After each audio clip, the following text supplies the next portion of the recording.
मिनश्शैतानिर्रजीम बिस्मिल्लाहिर्रहमानिर्रहीम।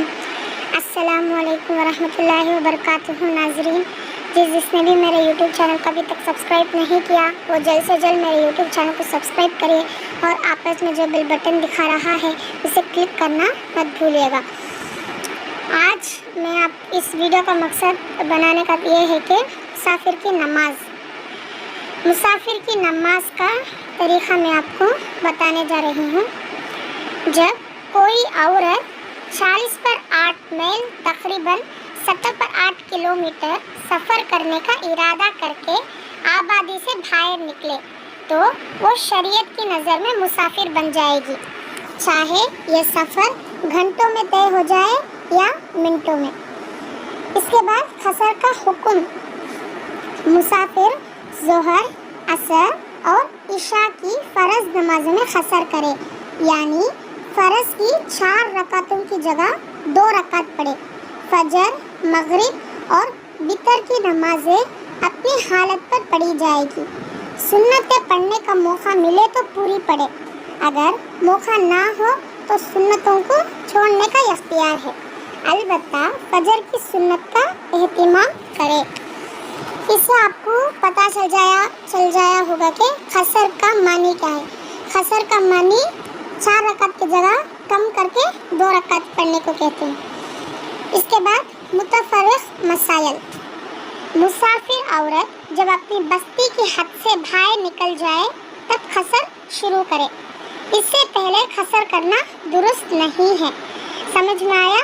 मुसाफिर औरत जब अपनी बस्ती की हद से बाहर निकल जाए तब खसर शुरू करे, इससे पहले खसर करना दुरुस्त नहीं है। मुसाफिर औरत जब तक किसी जगह 15 दिन ठहरने की नियत नहीं करेगी उस वक्त तक खसर करती रहेगी, और जब किसी जगह 15 दिन ठहरने की नियत कर ले तो उस वक्त पूरी नमाज पढ़ेगी।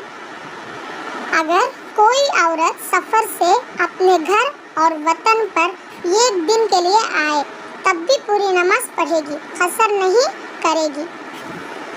औरत शादी के बाद रुखसत होकर ससुराल चली जाए और वहीं रहने लगे तो ससुराल उसका असली घर और वतन बन जाता है और मैका उसका असली घर और वतन नहीं रहता। अगर कोई औरत अपने शोहर के साथ सफ़र कर रही हो तो वो शोहर के ताबा है। अगर शोहर का इरादा 15 दिन ठहरने का हो तो औरत भी मुसाफिर नहीं रहेगी, चाहे औरत ठहरने की नियत करे या ना करे।